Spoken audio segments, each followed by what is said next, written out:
Hi hello welcome to our channel. So yesterday video post చేశాం కదా 10th class వాళ్ళకి new series start చేస్తున్నామని. So concept చూద్దాం. First concept trigonometry basic and formulas and concepts.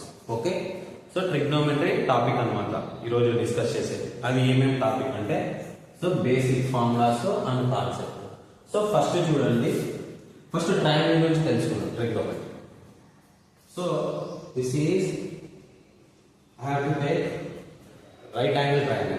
So in triangle ABC, so angle B is 90 degrees. Okay, right angle triangle తీసుకుంటే so ఇక్కడ angle B is 90 degrees. So triangle ABC is equal to 90 degrees.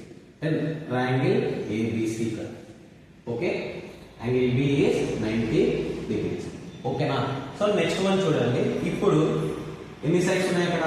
3 sides ఉన్నాయి. This is side, next this is also side, this is hypotenuse. Okay, so ఇదొక side, ఇదొక side. So ఎప్పుడు ఒక point చెప్తారు 90 degrees opposite side ఎప్పుడు మనము hypotenuse తీసుకుంటాం. So ఇప్పుడు ఫర్ ఎగ్జాంపుల్ ఆపోజిట్ సైడ్ అంటే ఏమి, అడ్జసెంట్ సైడ్ అంటే ఏమి, ట్రయాంగిల్ లో ఆపోజిట్ సైడ్ అడ్జసెంట్ సైడ్ ఎలా డిసైడ్ చేస్తామో ఒకసారి కాన్సెప్ట్ తెలుసుకుందాం. సో ఇప్పుడు ఫర్ ఎగ్జాంపుల్ ఇంకో ట్రయాంగిల్ తీసుకుంటాను నేను. So triangle ABC. Okay, angle B 90 degrees అలాగే ఉంటుంది, ఏం చేంజ్ కాదు. దీంట్లో హైపోటెన్యూస్ ఆటోమేటిక్ గా చేంజ్ అవుతుందని చెప్పిన ఇందాక. హైపోటెన్యూస్ 90 degrees ఆపోజిట్ సైడ్ ఎప్పుడు హైపోటెన్యూస్ మాత్రమే ఉంటుంది. నెక్స్ట్ ఇప్పుడు చూడండి, అడ్జసెంట్ సైడ్ ఏంటి, హైపోటెన్యూస్ సైడ్ ఏంటి ఈ ట్రయాంగిల్. సో ఫర్ ఎగ్జాంపుల్ నేను టీటా ఇక్కడ తీసుకుంటున్నా, టీటా ఇక్కడ తీసుకుంటున్నా, angle C is theta for example. So triangle ABC question ఇలా అడుగుతాడు అనమాట మీకు ఎగ్జామ్ లో. Triangle ABC, angle B is 90 degrees. Next theta, theta is equal to angle C అని చెప్తాడు మీకు ఎగ్జామ్ లో. అంటే దీని మీనింగ్ ఏమంటే ఇక్కడ యాంగిల్ సి అనేది అంటే టీటా అనేది యాంగిల్ సి దగ్గర తీసుకోవాలి. ఓకేనా? ఇప్పుడు మనం ఏం చేద్దామంటే ఆపోజిట్ సైడ్ ఏమి అడ్జసెంట్ సైడ్ ఏమో తెలుసుకుందాం. సో బాగా గమనించండి సార్, ఇక్కడ టీటా ఇక్కడ ఉంది కదా. సో టీటా ఎప్పుడు ఆపోజిట్ సైడ్ ఉంటుందో అదే ఆపోజిట్ సైడ్ అవుతుంది. అంటే ఇక్కడ ఏబి అనేది ఆపోజిట్ సైడ్ అవుతుంది. ఓకే, నెక్స్ట్ చూడండి, టీటా అడ్జసెంట్ సైడ్ ఈ పార్ట్ కదా మిగిలింది. సో ఇదేమవుతుంది, అడ్జసెంట్ సైడ్ అవుతుంది. ఓకేనా? ఓకే, ఇక్కడ theta opposite side. For example నేను ఆపోజిట్ సైడ్ ఉన్నాను, అదే ఆపోజిట్ సైడ్ అవుతుంది. సో ఇక్కడ ఈ సైడ్ పక్కన ఉండేది ఏమవుతుంది, అడ్జసెంట్ సైడ్. అంటే ఇక్కడ టీటా పక్కన ఉంది కదా, so adjacent side. Okay, C పక్కన ఉంది, ఇదంతా పార్ట్ అంతా అడ్జసెంట్ సైడ్ అనమాట. నెక్స్ట్ టీటా ఆపోజిట్ సైడ్ అంటే ఏమవుతుంది, ఆపోజిట్ సైడ్ అవుతుంది. ఓకేనా? నెక్స్ట్ చూడండి, ఇదే ట్రయాంగిల్ ఫర్ ఎగ్జాంపుల్ నేను టీటా ఏబిసి. ఓకే, 90 degrees అలాగే ఉంటుంది, హైపోటెన్యూస్ చేంజ్ అవ్వదు, హైపోటెన్యూస్ అనేది చేంజ్ అవ్వదు. ఓకేనా? ఇప్పుడు నేను టీటా అనేది ఇక్కడ తీసుకుంటా. సో టీటా అనేది ఇక్కడ తీసుకుంటే ఇప్పుడు ఆపోజిట్ సైడ్ ఏదవుతుంది, ఇది అవుతుంది కదా. సో ఇది ఆపోజిట్ సైడ్ అవుతుంది. ఓకే, అప్పుడు అడ్జసెంట్ సైడ్ ఏమవుతుంది, ఇది అడ్జసెంట్ సైడ్ అవుతుంది. ఓకేనా? ఈ ట్రయాంగిల్ కి ఈ ట్రయాంగిల్ కి చిన్న డిఫరెన్స్ ఉంది. ఇక్కడ angle A is equal to theta అవుతుంది. Angle A is equal to theta. ఇది చాలా చాలా ఇంపార్టెంట్ కాన్సెప్ట్ మా. ఖచ్చితంగా అట్లీస్ట్ 2 or 4 మార్క్స్ వస్తుంది దీనిపైన. ఖచ్చితంగా తెలుసుకోవాలి కాన్సెప్ట్. అంటే ఇప్పుడు మీరు ఫర్ ఎగ్జాంపుల్ నెక్స్ట్ కాన్సెప్ట్ చెప్తాను అనమాట. ట్రిగ్నోమెట్రిక్ రేషియోస్ ఎలా ఫైండ్ అవుట్ చేయాలో, అప్పుడు టీటా ఎలా డిసైడ్ చేయాలో, అంటే సైడ్స్ డిసైడ్ చేస్తుంది. ఇప్పుడు యాంగిల్ యూజ్ చేసుకుని మనం ఏం చేస్తున్నాం, సైడ్స్ అనేవి డిసైడ్ చేస్తున్నాం. ఓకేనా? నెక్స్ట్ చూడండి, ఇప్పుడు ఇదే విధంగా ఒకసారి ఈ ట్రయాంగిల్ కాన్సెప్ట్ అర్థమైపోయింది కదా. నెక్స్ట్ చూడండి,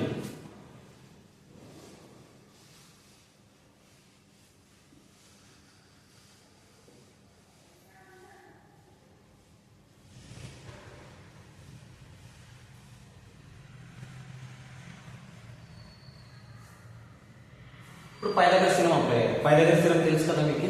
సో పైథాగరస్ థీరం కానీ next trigonometric ratios find out చేద్దాం ఒకసారి. For example same right angle triangle తీసుకుంటాను నేను. This is A B C, this is 90 degrees. ఇప్పుడు థీటా ఇక్కడ తీసుకుంటున్నాను. ఓకేనా, ఇందాక చెప్పా కదా థీటా ఆపోజిట్ సైడ్ ఏముంటుంది, opposite side. Next theta adjacent side ఏముంటుంది, అడ్జసెంట్ సైడ్. ఓకేనా, next 90 degrees opposite side, hypotenuse side. ఓకేనా, ఇది అయిపోయిందా. ఇప్పుడు మనము ట్రిగ్నోమెట్రిక్ రేషియోస్ ఫైండ్ అవుట్ చేద్దాం. ఎన్ని ఉన్నాయి ట్రిగ్నోమెట్రిక్ రేషియోస్? టోటల్ గా ట్రిగ్నోమెట్రీ టాపిక్ లో 6 రేషియోస్ ఉన్నాయి. అవి ఏమేమో ఒకసారి చెప్తాను చూడండి. Sine theta, next cos theta, next tan theta, okay, next cot theta, next cosecant theta, next secant theta. ఈ 6 ట్రిగ్నోమెట్రిక్ రేషియోస్ ఉన్నాయన్నమాట మనకి. సో ఇప్పుడు మనము ఈ రైట్ యాంగిల్ ట్రయాంగిల్ యూజ్ చేసుకొని ట్రిగ్నోమెట్రిక్ రేషియోస్ ఫైండ్ అవుట్ చేద్దాం. ఓకేనా, ఇప్పుడు సైన్ థీటా చూడండి, ఇవి స్టాండర్డ్ ఫార్ములాస్, కొత్త కనిపెట్టేది ఏం లేదు. చూడండి sir, sign theta is equal to, so ఇప్పుడు నథింగ్ బట్ ఇది ఏమవుతుందంటే సైన్ సి అవుతుంది. అంటే థీటా ఏమి ఇక్కడ సి కదా, యాంగిల్ సి కదా, ఇందాక కాన్సెప్ట్ చెప్పా కదా. థీటా అనేది ఎక్కడ ఉంది, సి దగ్గర ఉంది, అందుకే సైన్ సి అవుతుంది ఇది. ఓకే, సో థీటా అనేది ఎక్కడ ఉంది, సి దగ్గర ఉంది కాబట్టి సైన్ సి అవుతుంది. ఇప్పుడు చూడండి, sine theta is equal to opposite side divided by hypotenuse అవుతుంది. Opposite side divided by hypotenuse. ఇది చాలా చాలా ఇంపార్టెంట్. ఖచ్చితంగా 2 or 4 మార్క్స్ వస్తుంది వీటిపైన, అట్లీస్ట్ 1 మార్క్ అయినా వస్తుంది మీకు ఈ కాన్సెప్ట్ పైన. ప్రస్తుతం తెలియాలి ఈ కాన్సెప్ట్. మీరు హైయర్ క్లాసెస్ పోయినా కూడా ఈ కాన్సెప్ట్ యూజ్ చేయాల్సి వస్తుంది ఖచ్చితంగా. ఓకే, నెక్స్ట్ చూడండి, కాస్ థీటా చూడండి. Cos theta is equal to adjacent side divided by hypotenuse. So adjacent side divided by hypotenuse. Simple గా సైన్ థీటా అంటే ఏమి, opposite by hypotenuse. Next cos theta అంటే ఏమి, adjacent by hypotenuse. Next tan theta చూద్దాం, opposite side divided by adjacent side. Opposite side divided by adjacent side, opposite by adjacent side. ఓకేనా, next చూద్దాం cot theta చూద్దాం. Cot theta is equal to adjacent side divided by opposite side. Adjacent side divided by opposite side. ఓకేనా, next cosecant theta చూద్దాం. Cosecant theta is equal to hypotenuse divided by opposite side. Hypotenuse divided by opposite side. Next secant theta చూద్దాం. Secant theta is equal to adjacent side divided by adjacent hypotenuse divided by adjacent side. Hypotenuse divided by adjacent side. ఇప్పుడు ఈ 6 trigonometric ratios బాగా observe చేసినామంటే మనము ఒకసారి link up చెప్తాను చూడండి ఎలా గుర్తుపెట్టుకోవాలో. సో ఈ 3 ఫస్ట్ గుర్తుపెట్టుకుంటే ఆటోమేటిక్ గా నెక్స్ట్ 3 గుర్తుపెట్టేసుకోవచ్చు అనమాట. First sine theta is equal to ఏమి, opposite by hypotenuse. Next cos theta is equal to ఏమి, adjacent by hypotenuse. Next tan theta ఏమి, ఆపోజిట్ బై అడ్జసెంట్ సైడ్. ఓకేనా, ఇప్పుడు చూడండి ఈ 3 నేర్చుకున్నామంటే ఈ 3 ఆటోమేటిక్ వచ్చేస్తుంది. ఇప్పుడు టాన్ థీటా చూడండి, కాట్ ఆపోజిట్ లో ఉంటుంది, opposite by adjacent side. Next cot theta ఏమిటో రివర్స్ అయిందా, అడ్జసెంట్ బై ఆపోజిట్ సైడ్ అయిందా. సో ఇక్కడ nothing but 1 by tan theta. Okay, 1 by tan theta. Next చూడండి, next cot opposite 1 by tan theta, 1 by cot theta అవుతుందా. ఇది కూడా reverse చేసుకోవచ్చు కదా, ఈ రెండు లింకప్స్ అన్నమాట ఇది. సో ఈ కాన్సెప్ట్ చాలా చాలా ఇంపార్టెంట్ అన్నమాట. నెక్స్ట్ క్వశ్చన్స్ లో కూడా యూజ్ చేస్తాం ఇది. Tan theta is equal to ఏంటి, కాట్ రివర్స్ కదా, 1 by tan theta. Next cot theta అంటే ఏంటి, కాట్ థీటా అంటే 1 by tan theta, tan theta అంటే 1 బై కాట్ థీటా. అంటే వీటి రివర్స్ రెసిప్రోకల్స్ అన్నమాట ఇది. నెక్స్ట్ చూద్దాం సైన్ కొసికెంట్. ఒకసారి అబ్జర్వ్ చేయండి, opposite by hypotenuse, opposite by hypotenuse. అదే కొసికెంట్ చూడండి రివర్స్ అయింది, హైపోటెన్యూస్ బై ఆపోజిట్ సైడ్. అంటే ఇక్కడ ఏమి, cosecant theta is equal to ఏమవుతుంది, hypotenuse divided by opposite side. Hypotenuse divided by opposite side అంటే దీనికి రెసిప్రోకల్ అయిపోయిందా, రివర్స్ కదా ఇప్పుడు. అంటే ఇక్కడ ఏం రాసుకోవచ్చు, nothing but 1 by sine theta రాసుకోవచ్చా. ఓకేనా, నెక్స్ట్ కాస్ థీటా చూడండి. ఇప్పుడు కాస్ థీటా ఏమి, secant theta is equal to reverse అయిందా, hypotenuse by adjacent side. Nothing but ఏమి ఇక్కడ, hypotenuse divided by adjacent side వచ్చేసిందా ఇక్కడ మీకు.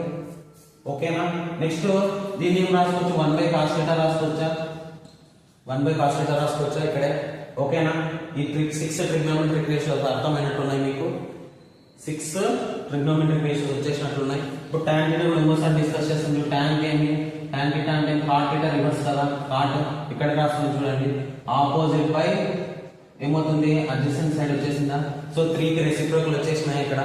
ఓకే, నెక్స్ట్ చూద్దాం చూడండి. ఇప్పుడు వాల్యూస్ అడుగుతాడు ఎగ్జామ్ లో.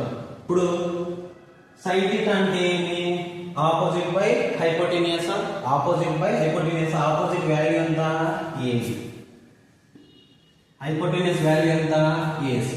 ఓకే, నెక్స్ట్ cos θ చూడండి, cos θ వాల్యూ ఎంత బీసీ, హైపోటెన్యూస్ వాల్యూ ఎంత ఏసీ, రైట్. నెక్స్ట్ ఇదే విధంగా tan θ చూడండి, tan θ ఏమొస్తుంది ఇక్కడ చూద్దాం. tan θ ఏమవుతుంది అంటే ఇక్కడ ఒక చిన్న లాజిక్ చెప్తాను, ఇవంతా గుర్తు పట్టుకోవాల్సిన పని లేదు. మనం ట్రయాంగిల్ తీసుకొని డిసైడ్ చేస్తాం.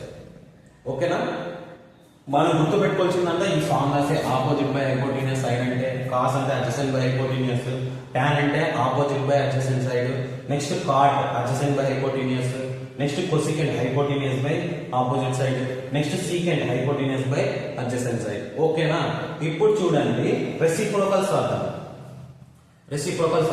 సింపుల్ టెక్నిక్ చెప్తాను చూడండి. ఇప్పుడు ఇందాక చెప్పా కదా, ఇప్పుడు sin θ is equal to 1 by cosecant θ అని చెప్పాను.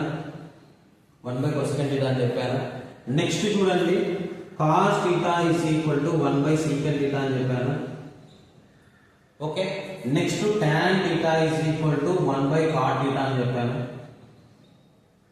ఓకే, ఇవి రెండు మల్టిప్లై చేద్దామా, క్రాస్ మల్టిప్లికేషన్.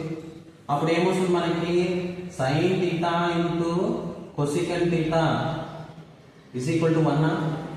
ఓకేనా, నెక్స్ట్ చూద్దాం. Next cos θ into secant θ is equal to 1. Next tan θ into cot θ is equal to 1. So ఇవన్నీ ఫార్ములాస్ మనం చెప్పినటువంటి రెసిప్రోకల్స్ అన్నమాట. మల్టిప్లికేషన్ చేస్తే మనకి 1 రావాలి. ఏం రావాలా, secant θ into cosecant θ is equal to 1, cos θ into secant is equal to 1, tan θ into cot θ is equal to 1. ఇవన్నీ ఏమి రెసిప్రోకల్స్ అన్నమాట. అంటే నథింగ్ బట్ మల్టిప్లికేషన్ చేస్తే 1 రావాలి మనకి. ఓకే, నెక్స్ట్ చూద్దాం. ఇవన్నీ ట్రాన్స్ఫర్ చేసుకోవచ్చు. ఇప్పుడు cosecant θ ప్లస్ లో 1 by sin θ రాసుకోవచ్చా. చాలా ఇంపార్టెంట్ ఇది, బాగా గుర్తుపెట్టుకోండి. వీటి బేస్ చేసుకొని మనము ఆన్సర్స్ చేస్తాం నెక్స్ట్ క్వశ్చన్స్ లో. క్వశ్చన్ అండ్ ఆన్సర్స్ లో చాలా ఇంపార్టెంట్. రెసిప్రోకల్స్ ఖచ్చితంగా గుర్తుండాలి మీకు.